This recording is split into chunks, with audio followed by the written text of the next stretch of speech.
untuk menunjukkan keistimewaan khusus yang melekat di waktu subuh. Jadi jangan biarkan subuh itu menyendiri dengan penunaian sholat saja. Agenda Anda bawa. Ya, harapan-harapan bawa dalam subuh. An Ibnu Abbas radhiyallahu taala anhuma, hadis ini diriwayatkan oleh Ibnu Abbas. Jadi kalau saya bacakan hadis ini, Anda yang dengar sekian banyak, live ribuan orang misalnya tonton, itu satu hadis ini dari ribuan orang yang menyimak mengalirkan pahala untuk Abbas dan juga istrinya dan keluarga besarnya. Bayangkan. Beliau mengatakan, kana Nabiyyu sallallahu alaihi wasallam, adalah kebiasaan Nabi sallallahu alaihi wasallam. Idza staiqadha min naumihi, jika beliau bangun dari tidurnya, fajalasa, beliau duduk terlebih dahulu. Nah, ini sunnah. Jadi bangun tidur terus duduk ya, bukan mandi. Nggak ada orang tidur bangun langsung mandi. Ayo yang guru-guru di Slit ya, diajarkan lirik yang sesuai hadis itu bagus. Bangun tidur terus duduk. Kemudian duduk dulu tenang. Kemudian wa masaha biyadihi min athari naumi. Beliau menghilangkan bekas ngantuknya dulu dengan bagian tangan yang diduga bersih. Hilangkan dulu ngantuknya. Ya, ini penting kalimat ini karena nanti ada hadis. Kalau Anda bangun tidur, cuci dulu tangan Anda karena Anda tidak tahu tangan itu berkelana kemana saat tidur. Ya, dalam situasi yang khusus. Tapi situasi yang umum, yang bersihnya, hilangkan dulu bekas ngantuknya. Nah, supaya Anda berdoa dalam keadaan sadar. Jadi bukan berdoa dalam keadaan ngantuk. Ya, jadi kita baca doa itu, pastikan dulu, sempurna dulu keadaan diri kita. Siapkan dengan baik. Jangan sampai alhamdulillahilladzi ahyana ba'da amatana. Amatannya panjang, amatana dah. Walaihin nusyur gitu ya. Bangunnya jam 3, sadarnya jam 6 gitu ya. Itu. Nah, siapkan. Setelah itu, nah ini poinnya. Yang kita tahu kan baru doa tadi ya. Sekarang perhatikan hadisnya. Faqara'a khawatima Ali Imran.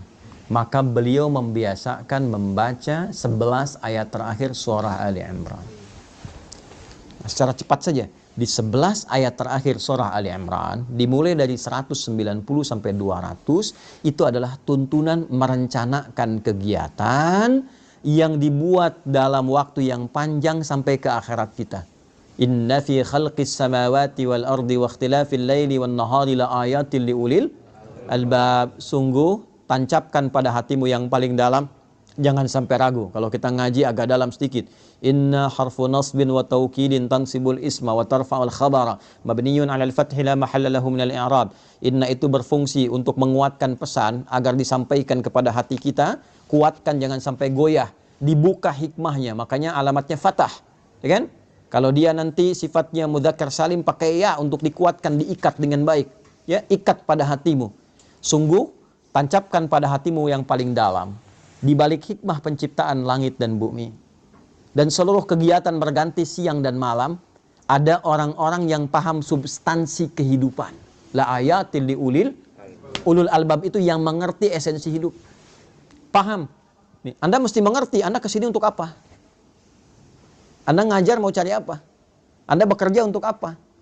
Ya, ada orang-orang yang saking pahamnya kalimat, baru disebutkan satu kata, dia mengerti arahnya mau kemana itu. Itu ulul albab namanya. Lub. Ya, tahu kelapa. Kelapa itu kan ada luarnya ya, kulit. Ada serabutnya, ada batoknya. Ya kan? Ada kemudian di dalam, dari daging luar, ada yang paling dalam yang enak tuh. Yang halus lembutnya, itu lub namanya. Lub. Ya, ada orang-orang yang mengerti ketika mau beli kelapa dia ketok-tek. Ya, dia untuk apa? Dia tahu isinya mana yang bagus tuh. Yang nggak tahu lihat kulitnya aja. Kalau hijau besar bagus ambil. Ternyata dalamnya kurang enak, gitu ya. Nah, itu ada orang yang demikian. Dia nggak ngerti kehidupan. Yang penting makan, minum, tidur, selesai. Ya, gitu lagi. Habis bangun, bangun lagi. Habis tidur, bangun lagi. Bangun, tidur lagi. Makan, tidur, bangun, selesai. Ya, ada yang demikian. Nah, itu serabut. Ya, ada yang cuma ngumpulin uang, kumpulkan banyak pesta dan sebagainya. Itu batok kelapa. Dunia aja. Ya, yang ngerti pesan tentang kehidupan, dia paham. Dia mau kemana berangkat. Anda dari Indonesia mau ke Jepang. Anda siapkan bekal. Anda nabung dan sebagainya. Anda akan tinggalkan dunia, pindah ke alam baru. Tabungan Anda apa? Persiapan Anda apa? Kan? Makanya orang-orang yang paham esensi kehidupan, itu jadi tanda bagi dia. Semua yang terjadi, seluruh aktivitas dia, itu tanda positif bagi dia untuk menyiapkan bekal kembali pada Rabbnya. Alladzina yadhkuruna Allaha qiyaman wa qu'udan wa 'ala junubihim wa yatafakkaruna fi khalqis samawati wal ard. Maka tafakur itu adalah meruntutkan ya segala jenis aktivitas disusun dari awal secara sistematis. Kalau belajar dari akibat disebut tadabbur namanya. Menganalisis disebut dengan tanawwur. Tapi tafakkur dari kata tafakkara yatafakkaru. Ya, mengambil semua rencana kegiatan disusun dengan rapi ya, dimitigasikan untuk dipraktekkan. Jadi ada orang-orang yang menjalani kehidupan yang seluruh aktivitasnya tersusun rapi kata Allah. Ya. Apapun itu, di siang dia punya agenda, di malam dia punya agenda, dan dahsyatnya dia siapkan itu bersamaan dengan zikir mengingat Allah Subhanahu wa taala. Ya, terima kasih ya Allah yang telah memberikan saya kesempatan hidup, memberikan kesempatan pada saya menyusun kegiatan, lihat langit ingat Allah, kan? Lihat anak ingat Allah sebagai titipan. Itulah ulul albab. Ya, sampai dengan nanti ayat ke-200-nya. Jadi dimulailah aktivitas itu sebelum subuh, Nabi bangun, merencanakan kegiatan itu, persiapan warming up menunaikan sholat tahajud. Demi apa? Demi membawa agenda yang disiapkan di subuh itu menghadap Allah. Apa tandanya agenda itu telah siap dibawa menghadap Allah sebelum dieksekusi?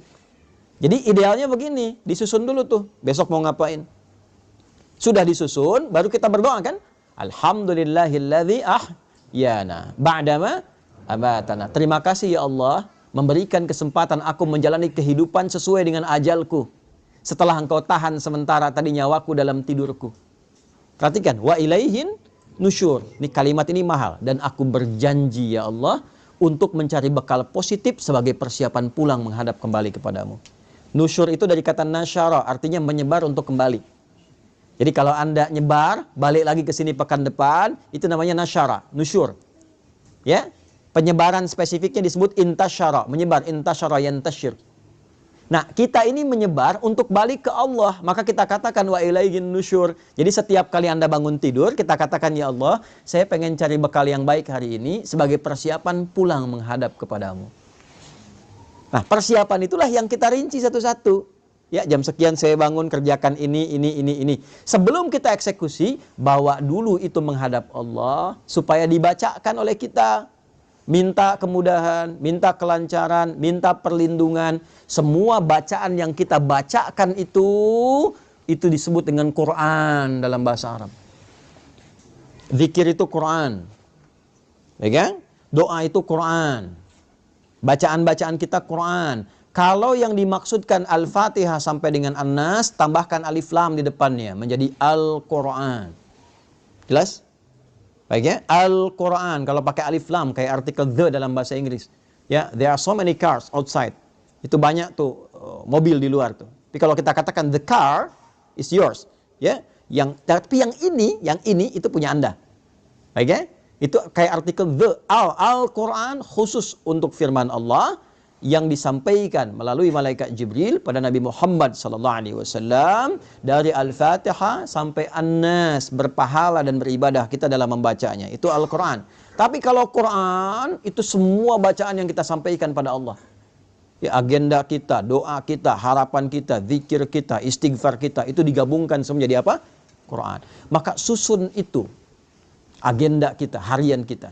Nanti tandanya apa? Saat matahari sudah memancarkan sinar pertamanya, membelah kegelapan malam.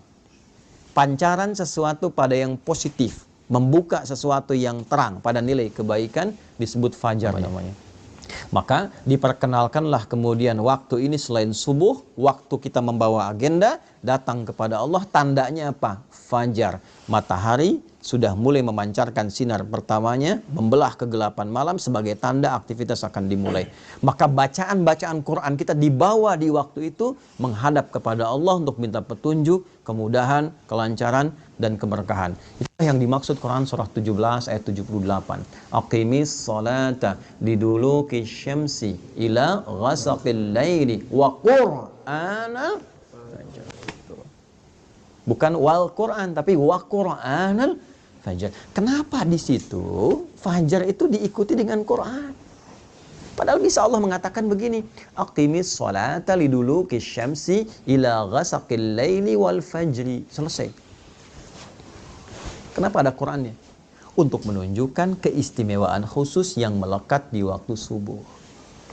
Jadi jangan biarkan subuh itu menyendiri dengan penunaian sholat saja. Agenda Anda bawa. Ya, harapan-harapan bawa dalam subuh. Makanya ada orang yang nunggu subuh sambil istighfar. Ya, waktu singkat menjelang subuh itu namanya sahar. Tadi saya baca di Quran rakaat kedua, Quran surah 51 ayat 18. Wabil asharihum yastaghfirun. Ada orang-orang calon penghuni taman surga yang kebiasaannya nunggu subuh sambil istighfar. Salah satu amalnya. Istighfar sambil subuh. Nungguin enak tuh. Tiba-tiba muncul subuh. Ya saking pengennya, dia dekat dengan waktu subuh, tak ketinggalan, dia istighfar terus. Datang, dia sudah siapkan agenda. Jadi menghadap Allah itu bukan sekedar kita datang menunaikan sholat, ya itu penting. Menggugurkan satu kewajiban. Selesai. Tapi kalau kita ingin dapat manfaat yang value-nya dibawa ke kehidupan dunia, bawa agenda kita yang kita siapkan, bahkan dari malam.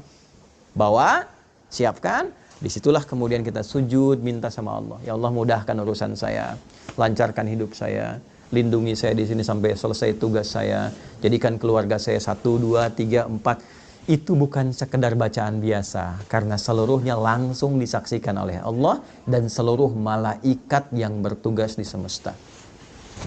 Inna Qur'anal fajri kana masyhuda. Yakinkan pada dirimu bahwa seluruh bacaan-bacaan yang disampaikan di waktu fajar itu dipersaksikan. Kata Nabi, atau kama qala sallallahu alaihi wasallam, inna malaikatal laili wa malaikatan nahar tajtami'u fi waqtil fajri. Atau kama qala sallallahu alaihi wasallam, malaikat yang bertugas di malam hari dan bertugas di siang hari seluruhnya berkumpul di waktu fajar untuk menyaksikan apa yang kita mohonkan kepada Allah.